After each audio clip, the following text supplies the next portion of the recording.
শুভ সকাল আমার প্রিয় বন্ধুরা, কেমন আছো সবাই? আশা করি সবাই খুব ভালো আছো, সুস্থ আছো। আমার নতুন একটি ভিডিওতে সবাইকে জানাই স্বাগত। টাইটেল দেখে বুঝেই নিয়েছো আজকে একটি নতুন fresh energetic kitchen cleaning video তোমাদের সাথে শেয়ার করব। আর আমি শিওর এই ভিডিওটা দেখার পর তোমাদের অনেকের মধ্যে একটা কাজ করার এনার্জি চলে আসবে। সাথে মোটিভেশনও পেয়ে যাবে। অনেক সময় দেখা গিয়েছে এরকম ক্লিনিং ভিডিও যখন আমরা দেখি, আমাদের মধ্যে কাজ করার একটা এনার্জি চলে আসে। আমার তো এই জিনিসটা খুব হয় যখন আমি কোনো ক্লিনিং ভিডিও দেখি। তোমাদের কার, কার আমার মতো এরকম হয়? অবশ্যই কমেন্ট বক্সে জানিও। তো চলো দেরি না করে আজকের ক্লিনিং শুরু করে দিই। তোমাদের এই ভিডিওটা যদি একটু ভালো লেগে থাকে তাহলে like, comment, share and subscribe করতে ভুলো না। আর সকাল, সকাল আমার রান্নাঘরের অবস্থা এরকম থাকে। কারণ সকালে মেয়ের স্কুল থাকে। খুব তাড়াহুড়ো করে মেয়েকে স্কুলে খাবার বানিয়ে দিতে হয়। তারপরে আবার সাথে, সাথে আমি রান্নাটাও করে নিই দুপুরে। যেহেতু বরমাসে কাজে যাবে সেজন্য। সকালবেলা মেয়ে স্কুলে চলে যাওয়ার পর আমি দুপুরে রান্নাটা সেরে নিই। তারপর বরমশাই খেয়ে দিয়ে অফিসে চলে যাওয়ার পর আমি নিশ্চিন্তে শান্তিভাবে সমস্ত কাজকর্ম সুন্দরভাবে গুছিয়ে পরিষ্কার পরিচ্ছন্ন করে নিই। আমার মর্নিং রুটিন সেমই থাকে। মানে কিচেন ক্লিনের যে মর্নিং রুটিনটা মোটামুটি সব দিনই একই রকমই থাকে। কিচেন ক্লিনটা ১ম আমি শুরু করি যে এক্সট্রা যেই সবজিগুলো থাকে ফ্রিজে তোলার, সেই সবজিগুলোকে আমি সুন্দর করে গুছিয়ে নিয়ে আগে ফ্রিজে তুলে দিই। তারপর রান্নার বাসনগুলো মানে যেই বাসনগুলোতে রান্না করেছি, সেই বাসনের যে খাবারগুলো আছে, সেগুলো একটু বাটিতে করে আলাদা করে সরিয়ে নিই। তো সকালবেলা মেয়ের জন্য এখানে বানিয়েছিলাম ডাল, চাল, তারপরে একটু ঘি, লবণ দিয়ে প্রেসার কুকারে একটা সিটি দিয়ে দিয়েছিলাম, গিলা ভাত টাইপের। তো এটাই একটুখানি বেঁচে গেছে, এটাকে এখন বাটিতে করে তুলে নিচ্ছি। আর প্রেসার কুকারটা ধোয়ার জন্য রেখে দিচ্ছি বেসিনে। আর কড়াইয়ের মধ্যে তরকারি আছে, সেই তরকারিটাও এখন আলাদা করে বাটিতে ঢেলে নেব। ঢেলে নিয়ে সেটাকেও মাছতে দিয়ে দিব। খাবারগুলো আমি এখন ঢাকা দিয়ে আলাদা করে সরিয়ে রেখে দেব। তারপর এখানে যত বাসনপত্রগুলো আছে সবগুলো গুছিয়ে নিয়ে এই জায়গাটা ফাঁকা করে দেব। সমস্ত বাসনপত্র বেসিনে নিয়ে চলে এসেছি। আর এখানে প্রেসার কুকারের মধ্যে ভর্তি করে জল দিয়ে দিচ্ছি। সকালে যে ভাত রান্না করেছিলাম, সেই ভাতটা রয়ে গেছে তো জল দিয়ে রাখছি যাতে নরম হয়, মাজতে খুব সুবিধা হয়। আর সাথে বার্নারগুলোও ভিজিয়ে রেখে দিলাম। তারপর কিচেন ক্লিনিং যে টাওয়ালটা আছে সেটাকে ভিজিয়ে নিয়ে সুন্দর করে গ্যাসের যে এক্সট্রা নোংরাগুলো আছে সেগুলোকে সরিয়ে দিচ্ছি। ১ম এ এই ন্যাকড়া দিয়ে এরকমভাবে মুছে দিলে পরে যে খাবারগুলো পড়েছে গ্যাসের উপরে, তারপরে নিচে স্ল্যাবটাতে, এগুলো সব মানে নরম হয়ে যায়। আর পরে যখন ফাইনাল ভাবে মুছবে তখন বেশি খাটনি হয় না। সেজন্যই আগে এই ভিজে ন্যাকড়াটা দিয়ে সবকিছু মুছে দিচ্ছি। আর আজকে রান্না করেছিলাম মাছ। তো মাছ রান্না করলে বুঝতেই পারছো ভাজার সময় প্রচুর তেল ছিটেছিল। তো সমস্ত জায়গা তেল, তেল হয়ে গেছিল। তো ১ম এ এইজন্য এই ভিজে ন্যাকড়াটা দিয়ে সমস্ত জায়গা পরিষ্কার করে নিচ্ছি। তারপরে এর উপরে তো এখন দেখো আমি ভিম লিকুইড যেটা আছে সেটা এই গ্যাসের উপরে দিয়ে দিচ্ছি। তারপর এই যে টাইলসগুলো আছে মানে এই রান্নাঘরে যতগুলো টাইলস আছে সবগুলোতেই আমি এই স্ক্রাবারটা দিয়ে মাখিয়ে রেখে দেবো কিছুক্ষণ। তো এইভাবে মাখিয়ে রাখলে পরে নোংরাটা একটু সফট হবে আর স্ক্র্যাচটাও পড়বে না। আর যখন আমি এটাকে পরিষ্কার করব তখন খাটনিটাও আমার অনেকটা কমে যাবে।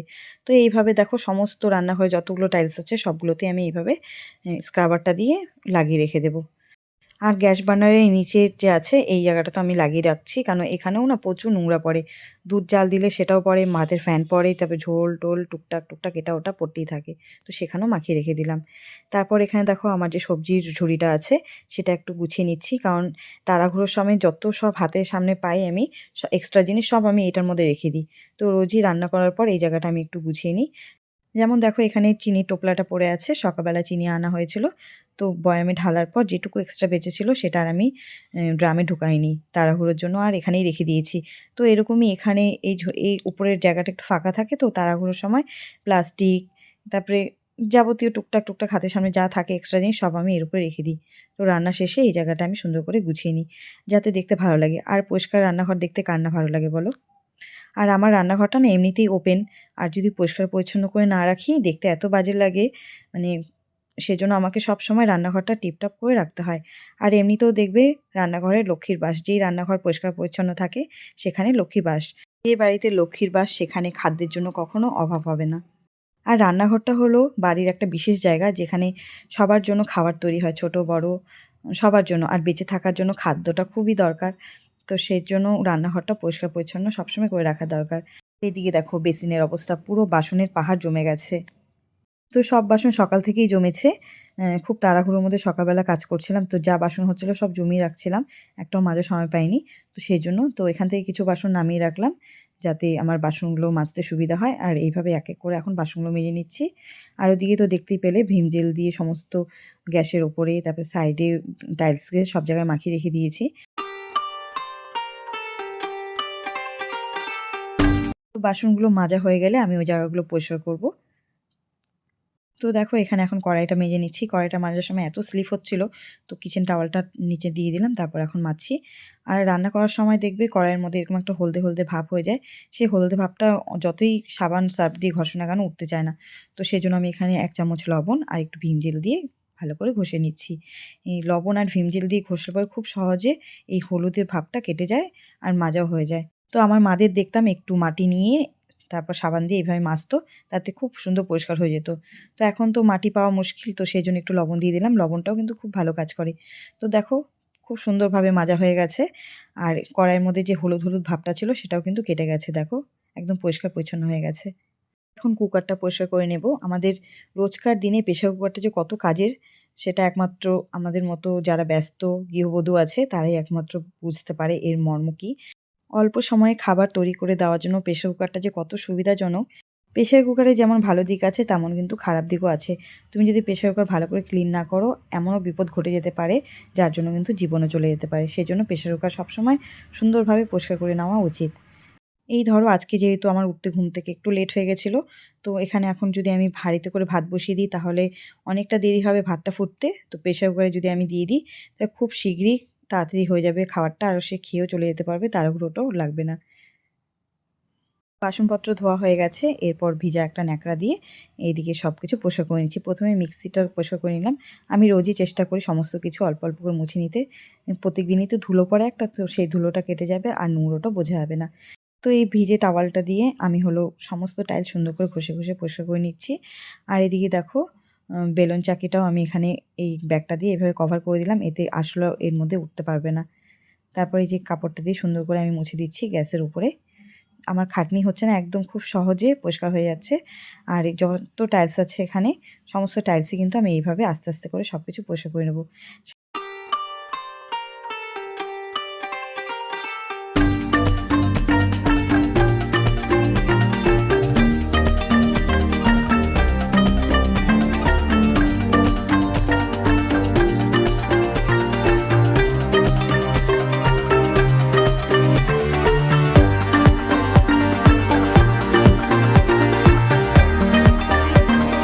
বাসন মাজার পর বেসিনটাও আমি সুন্দর করে লিকুইডটা দিয়ে ভালো করে মেজে নিচ্ছি। এর তেল, তেল যে ভাবটা আছে সেটা যেন চলে যায়।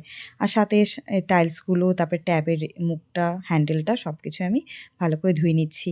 যাতে পরের বাসনটা আমি রাখতে পারি। না হলে পরের বাসনটা রাখা যাবে না, প্রচণ্ড নোংরা হয়ে থাকবে। আর সাথে তো পোকামাকড়ের অত্যাচার আছেই। তো সেইজন্য এই জায়গাটাও আমি পরিষ্কার করে নিচ্ছি এখন। পরিষ্কার করে দেখো ভালো করে এখন জল দিয়ে জায়গাটা ধুয়ে দেব। যাতে এই সার্ফ, সার্ফ ভাবটা চলে যায় আর জিনিসটা দেখতে ভালো লাগে। তারপর আমি কিচেন যে ন্যাপকিনগুলো আছে সেগুলো সার্ফ দিয়ে ভালো করে ধুয়ে নিচ্ছি। এগুলো দিয়ে তোমার ভাবো ভাত নামানোর সময় কাজে দেয়। গরম কড়াই এইসব নামাতে এই ন্যাপকিনগুলো কিন্তু দরকার হয়। তো সেই ন্যাপকিনগুলো এখন সার্ফ দিয়ে ভালো করে পরিষ্কার করে মেলে দেব। এই কিচেন টাওয়ালগুলো আমি রোজ সার্ফ দিয়ে ধুয়ে নিই রান্নার পরে, যাতে পরে ধরতে খুব সুবিধা হয়। না হলে একটা তেল চিটকে ভাব থাকে, ভালো লাগে না। তো সেজন্য চেষ্টা করি, চেষ্টা না মানে রোজই আমি এই জিনিসগুলো পরিষ্কার করে নিই। আর সাথে যে শিলপাটাটা দিয়ে সকালবেলা মশলা করেছিলাম সেটাও এখন ধুয়ে রেখে দিলাম। তো রান্নাঘরের মোটামুটি কাজ শেষের দিকে, এখন এখানে জলের বোতলগুলো ভরে নিচ্ছি। তো সমস্ত কাজকর্ম শেষের পরে আমি জলের বোতলগুলো ভরে রাখি, যাতে যখনই আমার জল খাওয়ার ইচ্ছা হবে ফট করে আমি জলের বোতলটা নিয়ে খেতে পারি। তো জল ভরা হয়ে গেছে, এখানে গুছিয়ে রেখে দিলাম সাইডে। আর উপরে দেখো এই জায়গাটাতেও কিছু, কিছু জিনিস রাখা আছে। এই জায়গাটাতেও রোজ আমি মুছে নিই, কারণ এখানে থাকে জলের কেটেলটা থাকে আর টুকটাক এটা ওটা রাখা হয়। আর আমি চেষ্টা করি সকালের দিকেই সমস্ত কাজকর্ম সেরে নিতে রান্নাঘরের, যাতে পরে বেলাতে আমাকে আর রান্নাঘরটা পরিষ্কার করতে না হয়। সবজির যে ছিলকাগুলো আছে সেগুলো এখন প্লাস্টিকে ভরে নিচ্ছি। প্লাস্টিকে ভরে ডাস্টবিনে রেখে দেবো।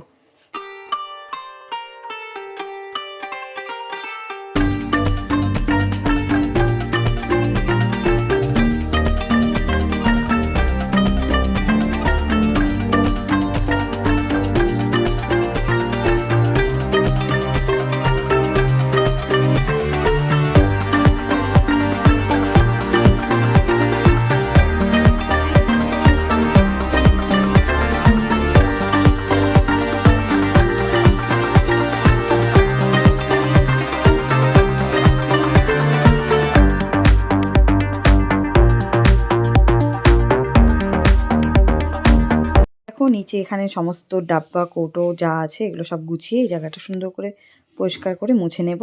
আর ফ্লোরটা মুছে নিলেই আমার আজকের মতো রান্নাঘরের কাজ কমপ্লিট। তো রান্নাঘরের টোটাল কাজটা করতে আমার মোটামুটি 40 মিনিটের মতো লেগে যায় রোজ।